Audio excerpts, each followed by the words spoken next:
y'all, it's Jordyn Swingle with Let's Just Be Real. In a world where we can put a spin and a filter on everything, this podcast is going to be raw and honest about all the things. And I do mean all the things. So, let's get to it. 18 years, bro? 18 years. This is a disclaimer. Whatever she says, we are not legally liable for it, all right? Shout out to McDonald's. Kelley ain't nothing if We need a not sponsorship. consistent. Well, hi there. Welcome to my first ever podcast episode. It happens to be the first episode and my 32nd birthday. And so for this episode, I thought we'd start out with a bang and bring on none other than my mother, the infamous Kelley Crow. How excited are you? Oh my God, I know. I really wanted to lie and say I was 25. Would that have made you feel better? No. Okay, well, would have made me feel a little bit better. Okay, so first of all, thank you for tuning in. This is something that I've wanted to do for a very, very, very long time. And my gracious husband has spurred this on and spent many nights putting all these things in place and together. So I wanted to start with my mom because first of all, it's my birthday and I physically wouldn't be here without her. But I also wanted to give you like some sort of foundation into my chaos and how I got here and who I am. And so I figured none other than Kelley better to tell my story with me. So let's get to it. Participating in the chaos. And I've told her that she has to be very honest and authentic. So this is a disclaimer. Whatever she says, we are not legally liable for it. All right. And yeah. So Mom. Hello. Hello. Are you happy that you're doing this? Yeah, that I wrangled you into it. Yeah, I know. Absolutely. She hates being on video, but we're gonna do this anyways. So, okay, I'm gonna ask you a lot of questions that are gonna be easy to answer and some difficult to answer, and I want you to be honest and share all the details. How honest are we going to be? Very honest. Let's be very honest because you're known for good storytelling. In my family and in my childhood, my friends loved you because you're very theatrical and loud and Southern. And so we want to hear all those things. You guys forgive me now for the accent. No, we love it. It stays. But I think, honestly, I do a better Kelley accent than Chances are. the OG herself. It'll come out. Just give it time. Okay, so let's start with motherhood because obviously I wouldn't be here without you willingly deciding to have me. Mm-hmm. And motherhood is something that I'm really passionate about. I'm a mom of two, and motherhood is not always easy. And your start into motherhood was vastly different than a lot of people just because of our situation. So, let's start there. So you get married, first of all. To a man who's 18 years older than me. 18 years older. Woo! I want you, listen, I love my dad. He's deceased, R.I.P. Gary, but 18 years, bro? 18 years. He was a young 18 years older than Okay, me. you were how old when you met him? Oh my goodness. 19? Let me tell you this. If Ellen Kate strolls through our door at 19 with an 18-year older than her, what is that, 37? He was 37. 37. Mm-hmm. And your parents were the 37. same age as him? So My mom was 2 years older and my dad was 4 years older than your dad. God. Yeah. How My did mom they- was okay with it. She loved your dad Yeah. instantly. My dad, not so much. It took him a long time to come around to that. But it just was one of those happenstance meetings. It was like the typical, like, I have always been kind of an older person. Yes, in I that would agree with that. sense. So more mature probably. So it just for me was a natural fit. it worked. It was good. It was Yeah. great. And he was old enough to buy you a drink if he wanted to. You weren't old enough to consume it yet. No, That's okay. Okay, so you marry my dad. You live in this house. great house in Dallas. In Your dad Dallas. your dad was an executive at a company, and we had Not when you met him, Great life. No, he was actually But he when wasn't, like, we met, balling but yet. No. Okay. So, but anyway, and then we just kind of built that together. Your dad did very well for himself. Your dad was a hustler, just like you, and did whatever he could do to take care of his family and make sure that that you had what you wanted, Right. and definitely what you Spoiled needed. us So, rotten. and spoiled you, And everyone in our absolutely. family. I think that's part of the allure of Gary is that he was very super generous. Yeah. Very generous. Would you say that you were generous before you met him and that just of course. I grew up in a family that was generous. I mean, I grew up in a big family that took care of each other. Took care of each other, took care of, friends, family. I mean, it was just who we were. So Gary was just kind of a natural fit with that. Yeah. So I don't think I could just provided bigger, more expensive gifts. Yeah, you got that little money on it. So, okay, so you got married. How long were y'all married before you got pregnant with me? Almost 2 years. Oh, okay. Mm-hmm. I didn't know that. I don't know why I didn't. Mm-hmm. Everyone in my family had a child but me at that point. So everyone had a kid. Oh, I'm the youngest girl. I mean, the oldest girl, but I was the youngest of the OGs. Youngest of the, Okay. So y'all were married for 2 years before you had me. What did you do during those 2 years? Because I can't imagine it was much fun without me. No. I worked actually at Beauty Control Cosmetics. Loved it. I worked in the sales and promotions department. Had a blast. We did all the beauty and glamour stuff in Dallas. And your dad was working. I mean, we traveled a lot with his company because he traveled a lot. So you just did the fun things. We just did the fun things. How old were you when you got pregnant with me? 27, right? No, I was 26. 26. Yeah, 26. So when I came to you at 22 and said, I'm pregnant, were you like, what? No, not at all at that point. Okay. No, I wasn't surprised at that point. Well, I mean, I was shocked, but we'll get to that. Okay, so in that... Had you not been married, I would have been shocked. Of course, yeah. We'll get to that story. Just wait, hold on. Okay, so you get married to my dad. You get pregnant 2 years in. Mm-hmm. You have me. Mm-hmm. Everything's great. Mm-hmm. And then... Business is great. Everything's great. I had an awesome pregnancy. Great doctors. I mean, all the things. All the things were great. You were born in an operating room. I had to have a C-section, but you were born in an operating room with Dr. Bender and Smarker, and they had what a name, crazy music playing in the background. They asked me, "Are you okay if we turn on the Steve Miller Band?" I was like, sure, let's go for it. Steve Miller Band? So they were working, doing their thing. So you were born into the world with music playing. Well, that makes sense. Yeah, and life was good. We had just bought, we were actually in the process of selling our home on Preston. Okay. Bought a house in Bentry Estate. Was that the house I grew up in? That was the house that you grew up in. Let's put it plainly. It was a mansion. It wasn't no house. Okay, we ain't lived in anything like that since. But it was beautiful. And it was. Absolutely. Did you, so you come from a very small town in Arkansas. Mm-hmm. You moved to Texas when you were in high school. You started dating this older man. Mm-hmm. Things moved very quickly in regards to once y'all got married, you were decently successful in the early years of your marriage. Mm-hmm. You have me. Up until that point, had you experienced any real challenges the one you faced with us? No. So to give you backstory, because we're about to get into this. So I'm a cancer survivor. When I was 18 months old, I was diagnosed with Ewing sarcoma, and I wear a prosthetic leg on my left side, and I have since I was 5 years old. So can you recall the diagnosis, the day? Do you remember that day that, what was wrong with me? Paint the picture there. Yeah. I mean, everything up to that point it was fine. It started on a Thursday.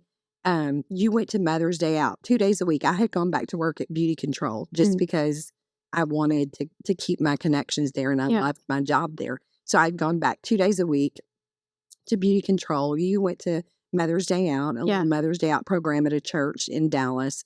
And they called me that day and said that you were kind of fussy. You had a little low-grade fever. You weren't wanting to walk. So I went and picked you up, took you to the doctor. And the doctor said, everything seems okay. It may just be a fever. It was long enough ago that's when children's Advil had just come out. And here's some Advil. Yeah, and so he gave me a little sample thing of Advil and said, just give it to her every 6 hours, whatever. So we took you home, gave you the Advil, you were perfectly fine. But then within about 3 hours of the Advil started wearing off, and then you were back to crying, back to not wanting to walk. And so it started, that was on a Thursday. It was terrible all day Friday, terrible all day Saturday. And then Sunday morning at 4:00 in the morning, you had been up the entire night. And I told your dad, stay here. I'm just going to run her over to the emergency room and see, what's going on. Got to the emergency room. They, told them the same thing. She's not wanting to walk. Her leg seems to be hurting. She's crying, low grade fever. So they said, well, let's go back and do an x-ray. So they took you back, did x-ray, waited for about an hour, came back out, and then they came in and said, there's something very significant here. And we've scheduled you for tomorrow morning at 9:00. Should indicate Which, it's bad. right. Yep. Which, we had been at the hospital by this point. It's 6:00 in the morning, and they've already contacted an orthopedic oncologist for I didn't realize it moved that quickly. at 9 in the morning, 9 that morning. So, and So then you've just been delivered like every mom's worst nightmare. Sure. You go from your kid's running a fever to there's a mass Mhm. and we need to have a conversation. Mhm. What are your initial thoughts in that moment? Like, like I have points in my life where I can like visibly like remember. I'm like, I definitely remember. But I'm not one to panic. I never have been. Of course I was worried. I was kind of sick feeling. I knew that it wasn't going to be good. I knew that it wasn't going to be good. But I kept it together. We went and saw Dr. Citron that morning at 9. They went over, my gosh, a good hour of health history all the way back in my family. Which, disclaimer, my family is riddled with cancer. So this was, yeah. In our family, you're either, you're going out one of two ways. You're either just going to get old and die, or you're going out with cancer. Yeah. It's just that simple. You ain't taking me before 100. I'm telling you now, I've already done the cancer thing and I caught another chance. So we ain't going out until we're 100 at least. Absolutely. But anyway, we saw Dr. Citron. From there, they sent us to Plano HCA. They did a biopsy that day. And of course, it came back, that it was And no, cancer. at the time, Ewing's was extremely rare in kids. Well, Ewing's is extremely rare now in children. It's typically considered an old person's disease. It's a bone cancer, not marrow, but actual bone cancer. So typically they see it in elderly people. So it was very rare for you to have that. Yeah. So now, did they initially recommend amputation? Was that like the initial conversation? Yeah, they did.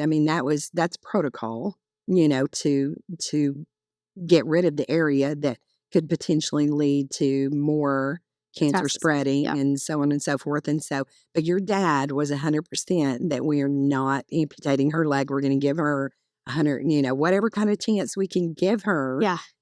So you throw were the book at it. We're going to figure it out. Absolutely. And your dad did. And he really contacted every major hospital, teaching university, so on and so forth across the United States. Which is honorable. Of course. Yeah.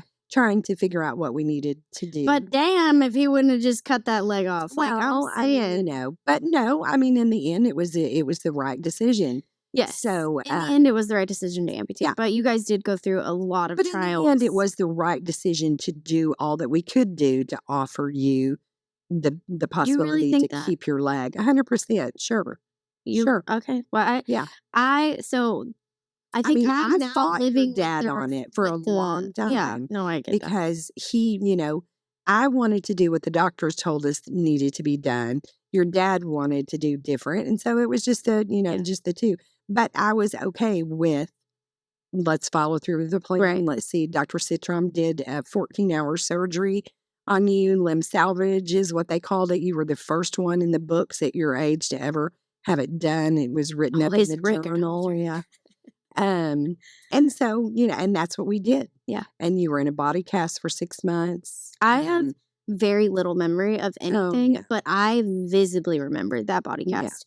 And the pulley system that you guys had to use to get me to the bathroom. I don't know why that has stuck in my mind, but I so remember that. Yeah. How many days were we at Cook Children's consecutively? While I was going through treatment? 200 plus, right? Well, yeah. You're there for a week, you're gone for 2 weeks, you're back for a week, you're gone for 2 weeks, you're back. You just, however your chemotherapy rotates. So we did that for a year. And then thank God your treatment was over in May of 1994. When did they do the cadaver procedure? That was done in August of 93. Okay. And that didn't, So, no, obviously. Yeah. no. So at what point was it like, all right, amputation is our only option? When you were 4, going into your 5th year, getting ready to turn 5, the procedure just did not work. Your leg, the bone did not fuse. There were just a lot of different things. I think you were probably, I can't even remember how many casts you had, just multiple, constantly changing out a cast into a new cast, trying to get that leg to heal. And I've always been a giving busy you the bee. How did y'all opportunity keep to me? work, to walk. Right. So they changed it constantly, trying to make sure that you could still maneuver, Yeah. learn to walk. You have to remember you were 17 months old. Yeah. So you had just barely started walking when that procedure was done. So the doctors, thank God, were gracious about it and just constantly moving and trying to figure out, Yeah. what are we going to do to, Which it's wild to look at, like, even in prosthetics, how far they've come now. Like, I am still an amputee and I still wear a prosthetic leg. And so I'm always paying attention to what's going on in the prosthetic community and looking at, man, these kids, like, I feel like we paid our dues for them because their experience is so different than mine was. And I remember the first time, like, walking into Scottish Rite in Dallas, which shout out to Scottish Rite. They were those folks. we spent so much time there and they were incredible. They were patient and they were truly so family. Yeah. Truly, my prosthetist there. that I had growing up, he was at my wedding. Like, I adore that man. So what was the most challenging part about after they amputated my leg? Like, first of all, describe that first conversation that we had in the hospital. This is insane and very indicative of me. Yeah. So when they brought you back after the surgery, of course, they brought you in and you're in recovery. And that they always talk about how, it's shocking for you. You were very young. Yeah. But even so, they wanted you to be able to see that your leg was gone, because that's just, you try to have those conversations. And we did have those conversations that, we have to go have surgery. And when you wake up, it's going to be this and, so on and so forth. God, that's so true. Yeah. And so anyway, so they bring you back in, you're laying in the bed and the doctors, came over and pulled the cover back so that you could, they wanted you to see. And you instantly reached up and slapped me in the face and said, my dad would have never let them do this to me. And now, Isn't that motherhood? I think it's freaking job. Yeah, you just saved my life. And I'm like, my daddy wouldn't let you do this. Yeah, exactly. Yeah. So, but that was just part of it. That's just and so wild that at that age, I was so aware of, like, the conflict of they want to save my life, but it's also like my dad is trying to, find these ways around it. That's, that's crazy. Yeah. So our experience at Scottish Rite was amazing. And I remember a lot of challenges that, first of all, the trek of a 45-minute drive almost. My gosh, we were there every week. And the doctors were great and they would explain everything so thoroughly to me. And I was so opinionated about it because I'm a girl's girl. Like, I like the frill and the bougie and I wanted it an exact right way. Yeah. And they made it so that John in particular. He fought for me. Really fought for you. John always, I think, kind of saw you as a daughter in lots of ways. And so in his mind, I think he always tried to see it from, if this were my daughter and these were the things that she was asking for, what would I do? Like, what would I not give to make that happen? Absolutely. And he did that. He did. I remember sitting in a room full of doctors and them asking me, what do you want in a prosthetic? I think I was like 9 or 10. And I wanted to wear sandals down the split of knife. I wanted toenails, man. I wanted to go to the nail salon with toenails and get my toes painted. And I wanted to have toes like the other girls.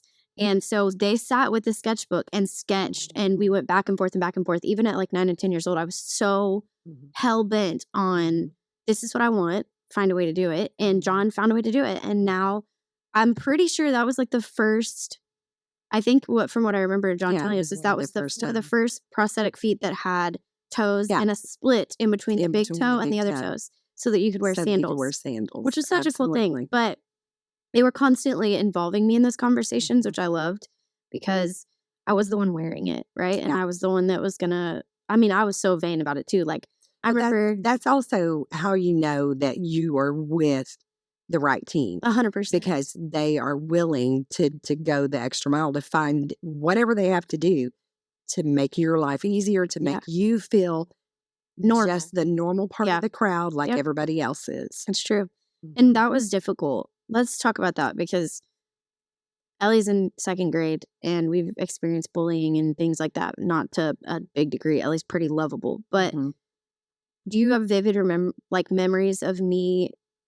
I was obviously different. And at that time, I didn't have a 100%. prosthetic that looked like a normal leg. I had a prosthetic that was very outlandish. So like they would give me the opportunity to laminate flowers and disco balls and peace signs onto the prosthetic. And so I obviously stood out. So do you remember like in public or talk about times? Constantly people were, stopping and staring, and a lot of people stopped to ask questions because they wanted to know, what happened, so on and so forth. Kids in particular are very still inquisitive and always they want to know, you know, and so I don't ever remember being offended by it because except for the T-ball incident. Well, we had a little incident with T-ball where there was an ignorant, man, a dad. He wanted me to run the bases. Yeah. And he said it wasn't fair to his children. Well, your kid's got 2 legs. That ain't fair to me. So bye.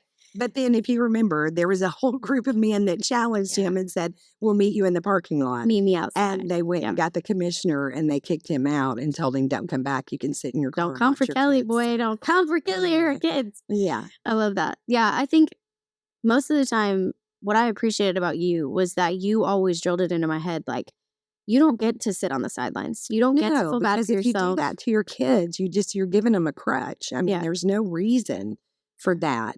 I mean, granted, you know me, I'm not the most compassionate, empathetic. I think I am all of those things. Your kid having childhood cancer. Yeah, but I can definitely be all those things. But I also think that you really do your children a disservice if you make them feel like they have a reason to not be like everybody else. Yeah, that's true. There are rules throughout life. There are things that everyone has to do. Regardless if you got 2 legs or not, kid. Exactly. That's true. So, and you had to go to school and you had to participate just like everybody else did. Yeah. I mean, there were plenty of times that I'm sure that I cried myself to sleep thinking, how sad and how horrible, and of course not wanting you to feel any of that. But the reality was there's no getting around it. It is got to push through it. It is what it is. And you have to push through it. And you're a better person for it. I agree. Really understand that.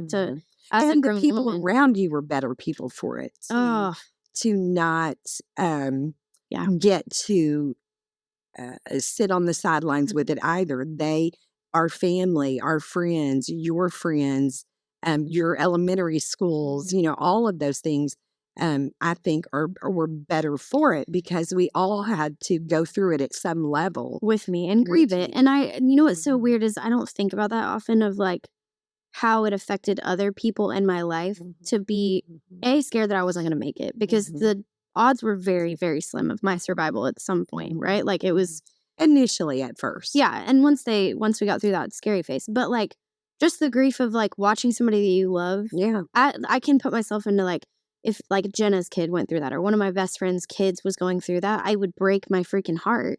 And I can imagine that your friends and family felt the same way. And I have a vivid memory and don't cry.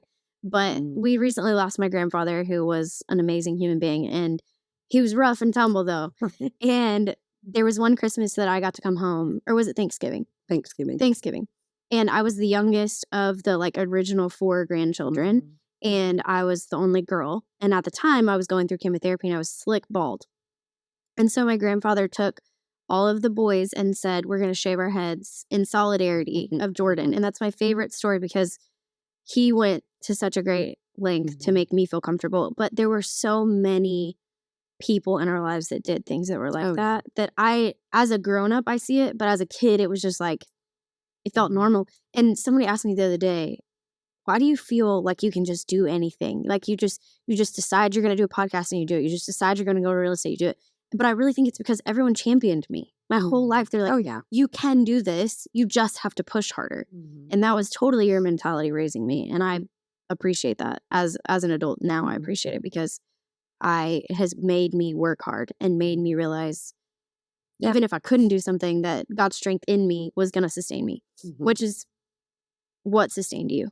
Right? Like, oh, 100%. Yeah. I mean, there's no way, no way to go through that on your own. No way to go through that without believing that, for me, that God was in control of it. Yeah. Ultimately. I mean, and ultimately having to submit to that God was in control of it, good or bad. I mean, that he ordained it. Yeah. And my steps and he. Well, I mean, all of that, but too, that, we lost many friends. Yeah. Many little friends, 3-year-olds, 4-year-olds, 6 years old. We lost. I mean, I can't. Which how do you I think reconcile the one year that we spent at Cook's, that there were, I think, if I'm not mistaken, there were 14 children that did not make it that year, through cancer.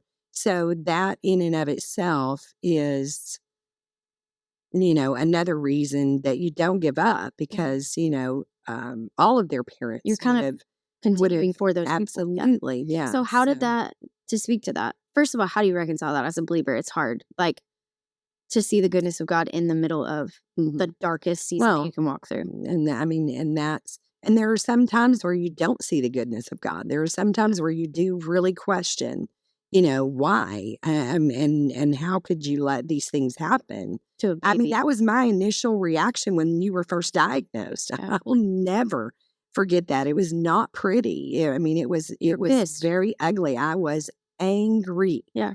I mean, it's one thing for an adult to be diagnosed with cancer, but it's something totally different for a baby that's done nothing in this life except, Yeah. So, so that's hard. How did that affect you emotionally then, and how does it affect you today? Well, I mean, then honestly, when you're going through it, you're just going through it. You're just surviving. Yeah. I mean, obviously I always realized and believed that God was in control of it. But the ultimate thing that you have to realize is that he is in control of it. And this could go bad just as well as it could go good. Yeah. And that you have to really come to Abraham and grips Isaac with. moment. Absolutely, 100%. I mean, that you have to come to terms with that. And in coming to terms with that, good or bad, that God is still good and that he is still faithful regardless of the outcome. And that's a real twisted situation to be in because you can't, there's no bargaining with God. I mean, it is, your little friend, our little friend Morgan, that passed, there were many times where it's like, why Morgan and not Jordyn, and so there's a lot that goes into that. There's a lot of real deep emotional stuff, and honestly, that I think that you just put out of your mind because you can't deal with all of it going through it. The human brain is great at coping because if you don't, then you won't continue to live. Absolutely. So how is that? Do you feel like it still affects you today? Do you feel like no, 100%, I don't. You don't? No, nope. And I'll tell you why. Because I believe that God answered our prayers for total healing. Yeah. And I really do. And I think that he could have grown me another leg or something, though. That would have been then you'd have been a salamander or a tadpole or something. But anyway, but no, I don't, because I think too, that would be doubting what you prayed for. And doubting that he answered it. Come on. So, I mean, your simple prayer was keep her alive. My simple prayer was, God, I mean, don't take her from me. Don't take her right now. Yeah. And heal her. Not just for me, but for her. Yeah. Give her this, give her her life, that you've let me have her, so let her stay. And isn't that wild that fast forward to me being pregnant with Ellie. Mhm. So we'll pivot into that. Mhm. So from cancer and the chemotherapy when I was really young, girls are born with all of the eggs in their body that they're going to have. Mhm. And the doctors that I spoke with advised me, like, when I went in, I think I was like 16, you go through your first like pap smear. I don't remember why I was so young. I was having ovarian cysts and they were very painful. And so we went to the OB. And the OB and I had a long conversation about it. And she was like, Jordyn, I want you to understand that the likelihood that your pregnancy is going to be easy or that you can conceive is very slim due to the radiation, or not the radiation, the chemotherapy that you had at a young age. And so, and I took, at that point in my life, I took my purity very seriously. I wasn't sexually active. That was something that I felt really convicted about, that God had asked me to honor that. And so I tried really hard to honor that. So fast forward to me and Dylan getting married. And at this point, I'm still a virgin, have little to no understanding about sex. Okay. Other than what I explained. Yeah. The wham bam, thank you, ma'am, is how we described that. No, I'm kidding. But we get married and we do what married people do. And 3 months in, I found out I'm pregnant.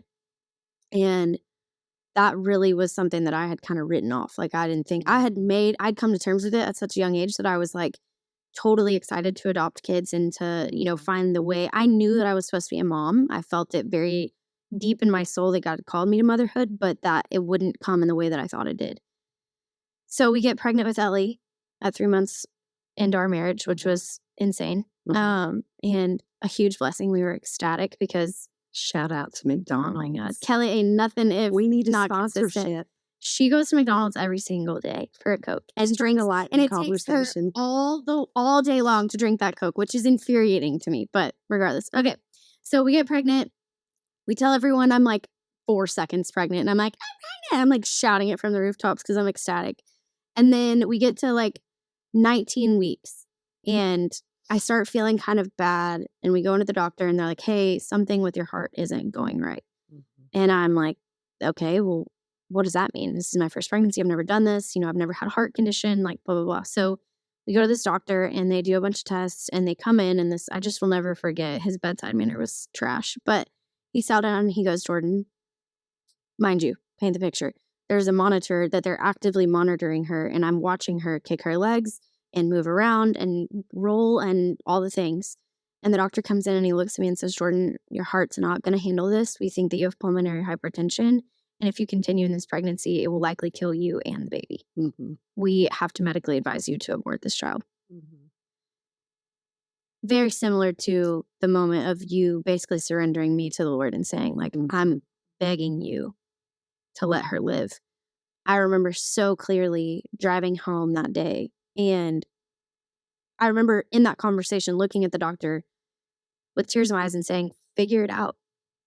God did not allow me to have this baby just to get to this point and then have to take her. It's not happening, so find another way. And they were not happy with that response. They were like, you are going to die. The likelihood that you die is like 85%. That is not a good percentile. And I was like, well, I'm sorry, but I'm not going to abort this child. Look at her feet. Look at her 10 toes moving. She's totally fine. Figure it out. So fast forward 6 weeks, we go to get a heart catheterization, which is the wildest procedure if you've ever had one. They go in through your neck and you're awake watching this thing go down in your heart. And I'm like, if I sneeze, I'm dead. Like, I cannot move. They rule out pulmonary hypertension. The whole room, there was like 12 doctors in there crying. Everyone's high-fiving, cheering. I'm laying dead still. But I'm crying because at that point, that was the medical reasoning as to why I should have aborted her. And that was what was going to kill me, is that they said that my heart and lungs weren't functioning.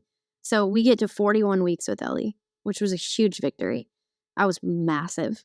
And we go to UT Southwestern because at that point I was still considered high risk. And I was under the care of UT Southwestern, which is like the Ritz-Carlton of hospitals. And we have her. She's perfect. I labored for 20 hours and she didn't drop at all. So they're like, hey, time to go get a C-section. I'm like, we couldn't have figured that out hour one? That okay. So we have a C-section. She comes out. She's literally the most beautiful newborn I think anyone has seen. Cutest face ever. She was like, she had this mouth pout. Oh, she was so beautiful. So we're just over the moon. I think I had 27 people in the delivery room or the recovery room. I remember one of my best friends at the time, Jacob Brown, he came in with, he's been one of my friends since 2nd grade. comes in with pink bubblegum cigars and shoving them in everybody's face, comes and plops them in my mouth. He's like, yeah, I'm a girl. I'm like, oh my God. But it was so amazing. And it was such a moment to give God glory. And it was so crazy. And then we go home. We're home for like 3 days. And I remember very, very, very clearly this dream that I had.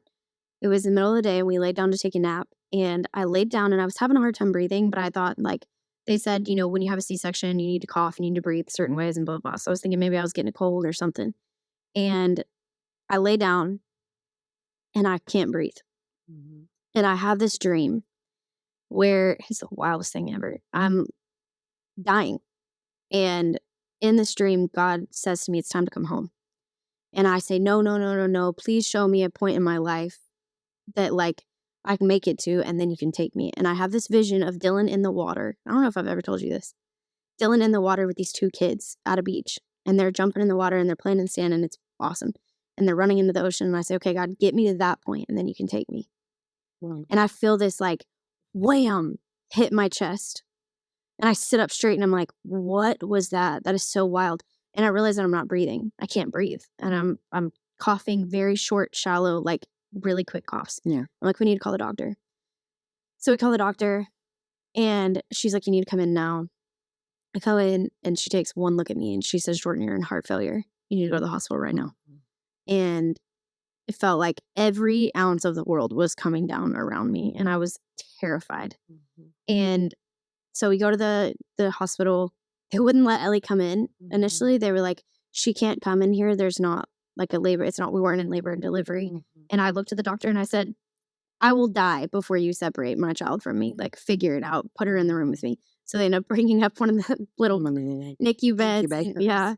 And put her in there with us. And I remember sitting in that bed and just feeling devastated. Like I was, like we had really made it this far and this is how I'm going to go out. And all the things that we had overcome to get her here. And they drained via Lasix, IV Lasix, 40 pounds of fluid off my body that my heart hadn't pumped. The diagnosis that I had was peripartum cardiomyopathy. And it's basically when your blood volume doubles in your body and your heart isn't handling it, it doesn't pump it off. And so the fluid goes into your lungs and your heart, the way that it's pumping isn't working. And my ejection fraction at the time was like 25%, which is not great. It should be like 60 to 70. And so I was in heart failure. And I was terrified. Yeah, we all were. We were all really scared. But I remember so clearly one point, the doctors came in and finally we got the diagnosis. Because at first it was like, we don't really know what the diagnosis is. We just know that you're in heart failure, blah, blah, blah. And the doctors came in and there's 2 female cardiologists and they came and sat next to me on the bed and looked at me dead in the eyes and said, it's a miracle that you made it to this hospital room. First of all, that you should be dead. And second of all, you can never have another child naturally. It will absolutely kill you. And I was at that point, I'm like, okay, done. I got more than I anticipated to have. So like, I'm fine with that. Can you just tell me I'm going to live? And they said that the rule of 30s was with peripartum cardiomyopathy. And that it was like 30% of women stay the same, 30% of the women get better, and 30% die. And they left that room, and my mother-in-law and my husband were in the room, and I was holding Ellie while they're giving me this diagnosis. And they walked out of the room, and I just looked at Dylan and Melissa and said, come get on the bed. And we sat there, and I prayed the most honest prayer I've ever prayed. And I said, God, if you let me live and let me raise this kid, I will tell anyone who listens to me about the goodness of God and the gospel of Jesus and the fact that you've brought me through all these things and you've carried me all this way. And it is yet again up to you to come in and save the day. And that was like the most honest, like I was just like begging like a little girl, just like, please God, give me another chance. And so I feel like I can empathize now after that with you of like that surrender of truly saying, God, I have nothing else that I can do. There's nothing in my control. I just have to trust you. And that's the biggest key, is that you really do have to relinquish. I mean, you just are not in control of it. I mean, God really is sovereign over all your life. He creates the days for you. I know. And that's it. And you don't know when or how or. But boy, I got 9 lives apparently because I'm running through them things a little faster than normal people. But fast forward now, Ellie is 8 years old, and by the grace of God, about a year into my diagnosis, I got cleared that my ejection fraction had come back up to normal range and that my heart had healed itself. Yeah. And that doctor looked at me and said, there is no medical reasoning with the damage that the chemotherapy had done to your heart and the trauma that pregnancy caused. There's no reason as to why you're alive. And I said, I know the exact reason. Yeah. Because I called on the name of the Lord and he saved me. And her and I, or she's actually still my PCP. She went from cardiology. Now she's of primary care. And we hugged each other a year ago when I saw her for the first time since then. And I mean, we bawled our eyes out in that doctor's office because it was such a cool moment of like when medicine runs out and there's nothing left that they can do, like God really does step in and he's done that for us so many times. So there's our little trauma story of overcoming. Okay, now let's go into relationships because this is, I know, we don't. So not fun. I know, but it's okay because there's beauty in this. Yeah. Right? So Maybe. my dad, we're going to see, we're going to find out.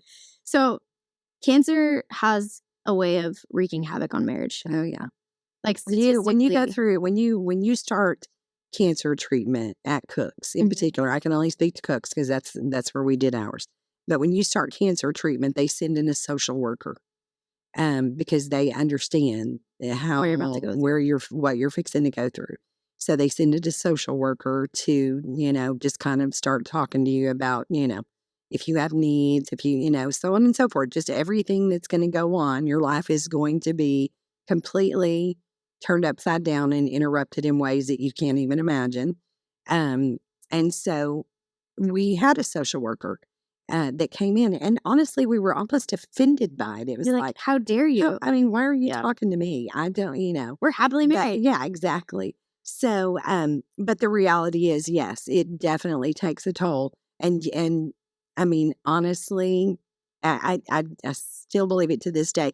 You are either strong enough to make it through or you won't be. I mean, there's kind of no real in between. Revealing. It is very revealing about the cracks that you have in your life that you maybe don't see, maybe don't even realize that are there. Yeah. Well, and I think also you're forged in the fire, right? Like you and Dad handled my diagnosis very differently. Yeah. Also, my dad had recently lost a brother to cancer when I got diagnosed. When I tell you that our family has really dealt with cancer, we really, really have 10 or 11 people in our family have had it. So you and Dad handled it very differently. Your maternal instinct kicked into overdrive and you were like, I'm not leaving this child's side, period, point blank. You will have to pry me out of there. I think you had flu at one time and they physically had to remove you from my room. Told me that I had to leave. Yeah, and you were only gone for 24 hours. I was gone for 24 hours. She's like, but so Dad threw himself into work and provided. He threw himself into work. He threw himself into providing. He threw himself into understanding that, I mean, we still owned a home and cars. And you have. And you're like, I don't care. And I was like, I could care less. I live in a box outside of the hospital if that's what I need to do, But so, some of that was maturity on your dad's part and immaturity on my part of understanding, that, tragedy happens all the time. Trauma happens all the time. And he had just been through it. Right. That's probably. And so you have to still maintain somewhat of a life. There are still responsibilities that you have that have to be taken care of. And so, but I didn't see it that way. I mean, my whole thing was, I'm going to get this child through. She's going to live. If it has anything to do with me, she's going to live, and I'm going to make sure that I'm there every step of the way to take care of what needs to be taken care of, So your dad did to a certain extent, but he also managed the other. Yeah. And which unfortunately, it has to be both. Yeah, there has to be. But that leaves zero room for a marriage, right? And 100%. Gone are the date nights, gone is sexual intimacy, gone is anything because you're and you really have to, and that, I would say for your dad and I, neither one were able to focus on, we have to keep us together in order for the rest of this stuff to work. Yeah. And I was unwilling to do that at that point, to be honest, because, I had a 17-month-old child that, was going through what you were going through. So I could have cared less if we kept. You need a house and hug. I Yeah. mean, sorry. Yeah. I know. I ain't worried about it. Check me later. But, Yeah. but no. If I'm but at the vending seriously. machine at 2 a.m., I'll give you a little switch and get on with your own way. No. So but that, obviously, I think had I not had cancer, I think y'all would have been probably together for a long time. But probably, yeah. But God uses all the things for our good and His glory, right? And so, Dad, and you don't work out, right? My father passed away when I was 7. He had multiple myeloma cancer. That was really challenging for both of us. Because even after y'all were divorced, you were still best friends. And we were still very close. We talked still, and, yeah. Yeah. And that was hard. Then you married. Ugh. I know. Listen, we are believers. Yeah, let's don't name names. We're not How about gonna. it? Yeah, okay. We'll not name the last name. Yeah. So you get married to him, not a wonderful human being. You're in the middle of grieving my own trauma. You're trying to reconcile. First of all, I had no business remarrying. I mean, that was that was my fault. That was totally on me. Even thinking you were ready to. Yeah. That. So, but again, with you learn. with age comes maturity. There you go. And so that marriage is put to bed. Whatever. Then you've met Luke's dad. Y'all get married. Also, probably a marriage that should have never happened. And are good friends now. I mean, we were friends before. Yeah. But I should have never remarried. That was the whole thing. I had too much trauma. Yeah. Between you and your dad, and just life in general. For those, I mean, that was a solid 10 years. 10 years of. My goodness, and just of course one wave after another of grief and not small stuff. Not I lost my job. I've got to go find another job. I mean, you're talking human life, and your husband dies, or your ex dies, and all these things happen. And then a leg amputation, cancer, a leg amputation, your dad dying. I mean, it was God, waves and waves of heavy, heavy, heavy, deep stuff. Yeah. So silly me. Yeah. Thinking. But again, I mean, at the time, you're trying to live your life, trying to have some normal, parts of your life and stuff. But I don't regret any of it. Kelley is single and ready to mingle with your very strong believing and very wealthy man. No, I'm kidding. We looking for another husband. But of all of the things that you went through in those years, first of all, the fact that you made it out alive is insane. Props. Because the fact that I made it out without sanity, being, just broken. Yeah. Well, I mean, I was broken for years and years and years. And I mean, there are still pieces of me that are, but I didn't come out with any drug addiction. I wasn't an alcoholic. If you don't call Target a drug addiction, and there were other ways that, but thank God I didn't have any of that trauma. That's been the thing that I think has confounded me the most, is that, well, and also inspired me. And I don't give myself sometimes enough grace to sit down and slow down, because you just simply continued to press on. Oh yeah. And that has been the theme of your life, is just trudge forward and continue. And you've still had this beautiful, full life that you've experienced a lot of hard times. I talk about this with my friends all the time, because all my friends love my mother. She's hilarious. She's mouthy. She just says what she wants to say. And people have always been drawn to you, especially growing up. I can remember so many times, kids wanted to be at my house. They wanted to be around you. They wanted to sit out on the back porch and talk with you. We had so much fun.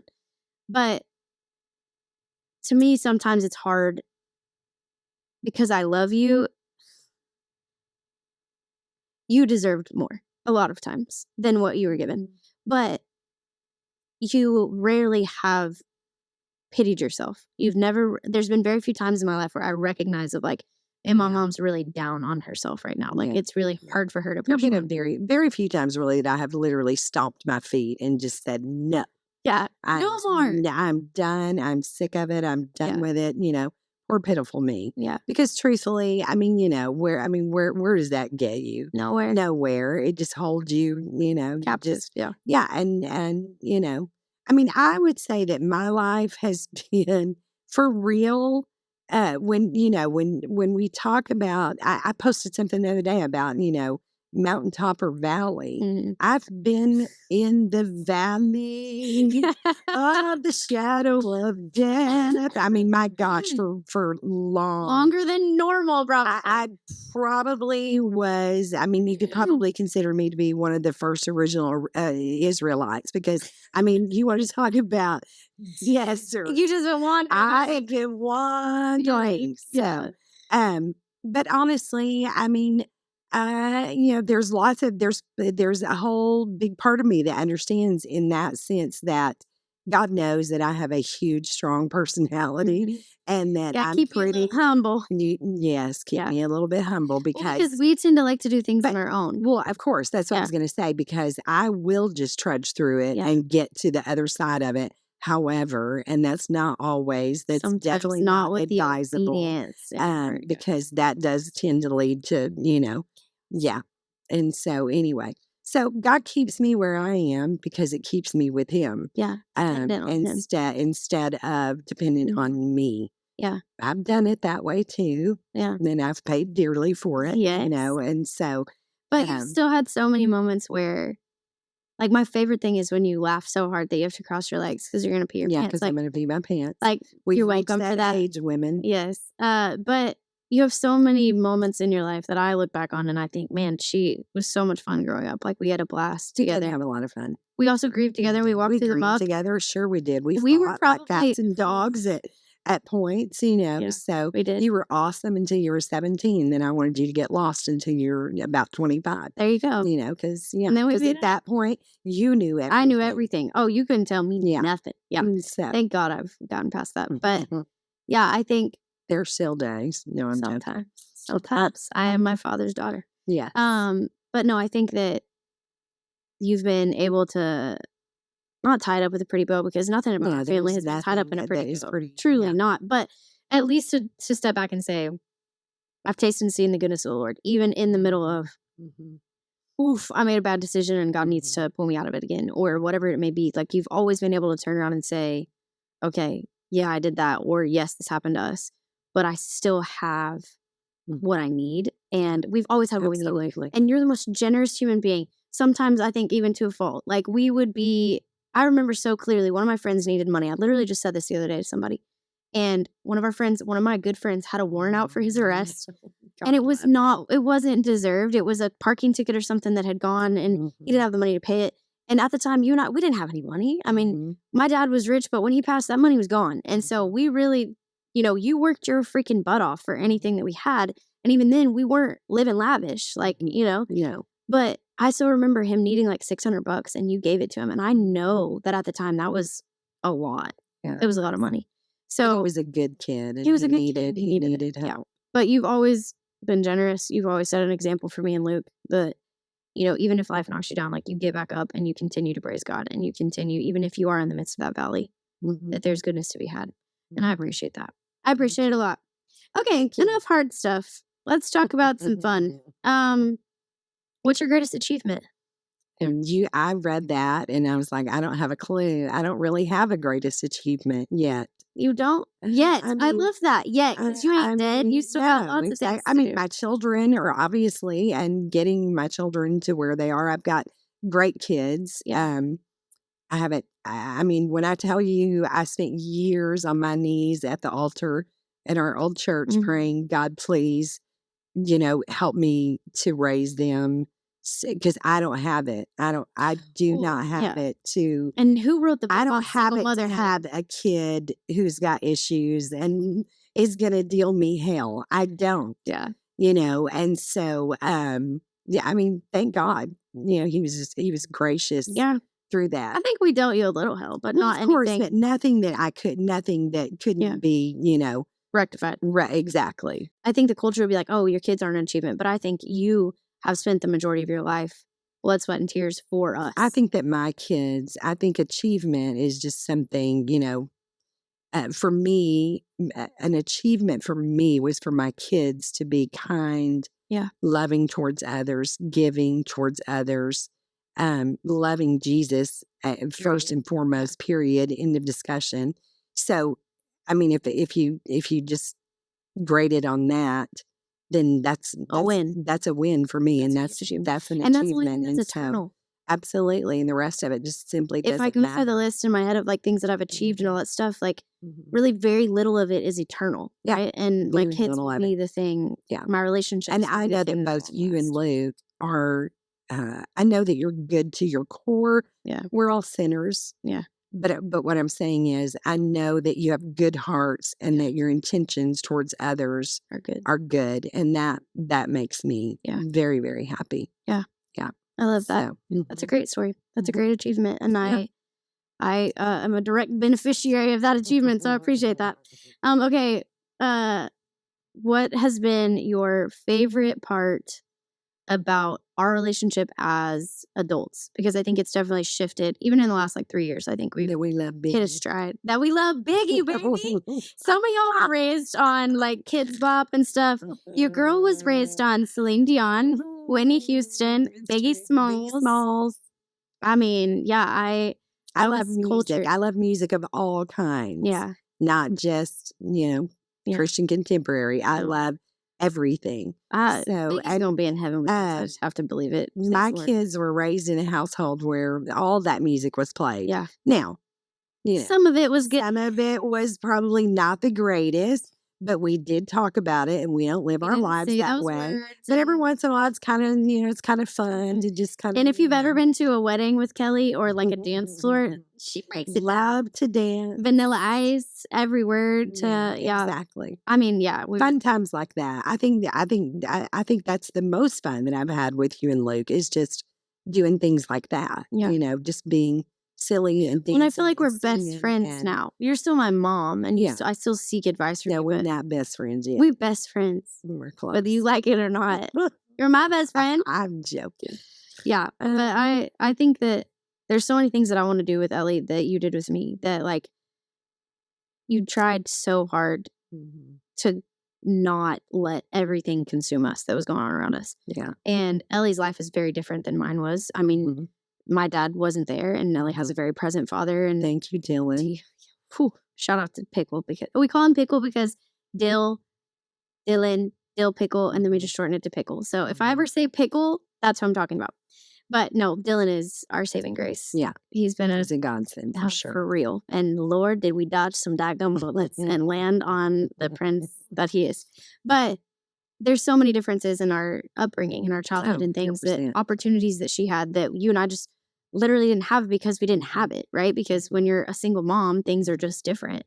And I appreciate that the things that I watched you go through have made me strong and made me able to stand on my own 2 feet and say, okay, I know that my mom got through these things. I can get through what I'm going through. Or, you've always set that example for me. But I love the phase that we're in right now. I do like just hanging out and enjoying each other. We still fight because we're humans. We're still trying to control our mouths. Yeah. That's, towards each other. Maybe when we're 85.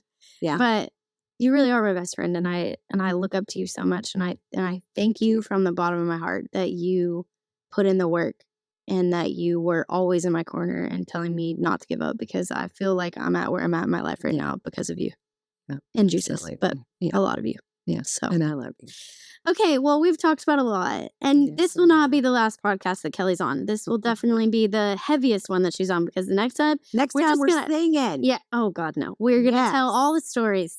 I didn't tell some stories today, but you're gonna have to come back and listen to it again, because the next one we're gonna air out some laundry and tell all the funny stories. But thank y'all again for tuning in. This is gonna be a wild ride, and I am so grateful that you're here. Goodbye. Hey guys, thanks for listening to my mom's podcast, Let's Just Be Real. If you enjoyed today's episode, please subscribe, like, follow, rate, and review so you don't miss any of these honest and amazing stories. For all the behind the scenes content, go follow my mom at Jordyn Swingle on Instagram. And as always, let's just be real.